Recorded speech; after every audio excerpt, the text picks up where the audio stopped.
नमस्कार, दुनिया के फटाफट बुलेटिन में आप सभी का स्वागत है और नजर डालेंगे आज की खास खबरों पर।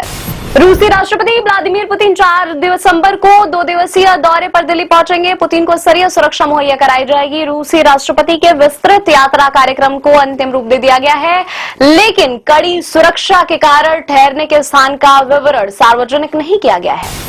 मोदी सरकार ने बुधवार को संचार साथी ऐप प्री इंस्टॉल करने का फैसला वापस ले लिया है। विपक्ष के साथ ही कई मोबाइल कंपनियां भी सरकार के इस फैसले का विरोध कर रही थी। इस ऐप की मदद से सरकार चोरी या गुम हुए फोन को ट्रैक करने, ब्लॉक करने और उनका गलत इस्तेमाल रोकना चाहती थी। दिल्ली में वायु प्रदूषण की स्थिति गंभीर, AQI फिर 400 के पार। इस बीच कुछ विपक्षी सांसद दिल्ली में वायु प्रदूषण के खिलाफ विरोध जताने के लिए गैस मास्क पहनकर संसद पहुंचे। ऑक्सीजन सिलेंडर लेकर संसद भवन पहुंचे कांग्रेस के वरिष्ठ सांसद इमरान मसूद।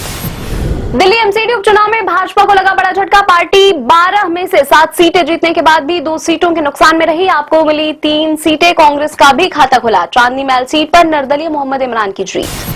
एमसीडी उपचुनाव परिणाम के बाद आप सांसद संजय सिंह ने साधा मुख्य चुनाव आयुक्त पर निशाना। कहा भाजपा वोट चोर, मोदी सरगना।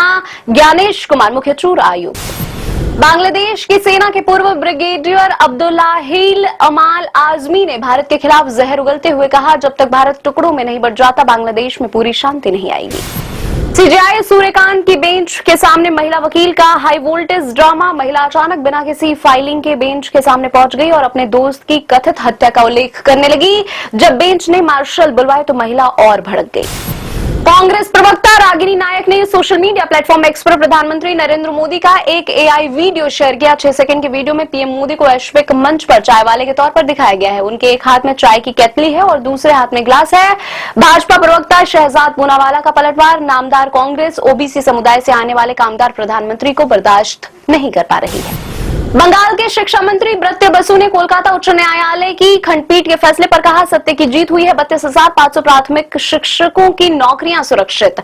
हाईकोर्ट ने एकल पीठ द्वारा 32,000 प्राथमिक शिक्षकों की नौकरियों को रद्द करने के फैसले को खारिज किया। छत्तीसगढ़ के बीजापुर जिले में सुरक्षा बलों ने मुठभेड़ में 5 नक्सली मार गिराए। एक अधिकारी ने बताया मुठभेड़ में एक जवान भी शहीद हो गया।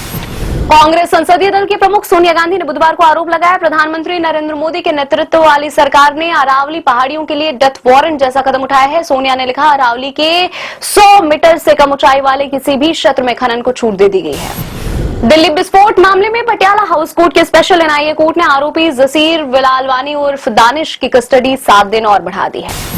तकनीकी खराबी के कारण बुधवार को सुबह देश के विभिन्न हवाई अड्डों पर चेक इन प्रणालियों की समस्या में आई दिक्कत, जिसके कारण कुछ उड़ानों में भी देरी हुई। वाराणसी हवाई अड्डे पर यात्रियों के लिए जारी एक संदेश में माइक्रोसॉफ्ट विंडोज की सेवा बाधित होने की सूचना दे दी गई थी। माइक्रोसॉफ्ट ने इस तरह की किसी भी समस्या से इनकार किया है।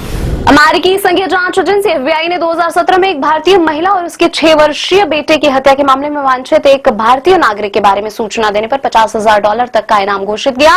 अधिकारियों ने भारत सरकार से संदिग्ध को अमेरिका को प्रत्यर्पित करने की अपील की है। भारतीय उच्चायोग ने बुधवार को बताया, चक्रवात दितवा से आई विनाशकारी बाढ़ और भूस्खलन के बाद भारत ने श्रीलंका को एक सचल अस्पताल और 70 से अधिक चिकित्सा कर्मी भेजे हैं। बाढ़ और भूस्खलन से कई जिले अलग थलग पड़ गए हैं और मृतक की संख्या बढ़कर 465 हो गई है। राष्ट्रीय राजधानी में स्वच्छ हवा की मांग को लेकर बुधवार को जंतर मंतर पर बड़ी संख्या में लोग एकत्र हुए और प्रदूषण की समस्या के खिलाफ प्रदर्शन किया। दिल्ली में लंबे समय से वायु गुणवत्ता सूचकांक यानी AQI बहुत खराब श्रेणी में बना हुआ है।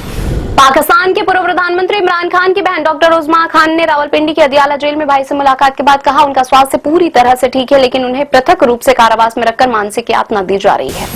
शेयर बाजार में गिरावट जारी। सेंसेक्स 31 अंक गिरकर 85,107 अंक पर हुआ बंद। निफ्टी भी 46 अंक घटकर 25,986 अंक पर हुआ बंद। अमेरिकी मुद्रा डॉलर के मुकाबले रुपया 25 पैसे टूटकर अब तक के सबसे निचले स्तर 90.21 अंक पर हुआ बंद। हरिद्वार में हर की पौड़ी पर विसर्जित की गई धर्मेंद्र की अस्थियां। इस मौके पर पूरा देओल परिवार रहा मौजूद। इस इमोशनल पल को रिकॉर्ड करने पर पापराजी से नाराज हुए सनी देओल। 24 नवंबर को हो गया था 79 साल की उम्र में धर्मेंद्र का निधन। आमिर खान ने अपने प्रोडक्शन हाउस की नई फिल्म हैप्पी पटेल खतरनाक जासूस की घोषणा की। फिल्म में वीरदास और मोना सिंह लीड रोल में आएंगे नजर। हैप्पी पटेल से वीरदास करने जा रहे हैं बॉलीवुड डेब्यू। 16 जनवरी 2026 को रिलीज होगी यह फिल्म। ये थी आज की फटाफट बुलेटिन और ऐसे ही ताजा अपडेट्स के लिए बने रहे हमारे साथ, यानी कि विजिट करें वेब दुनिया पर।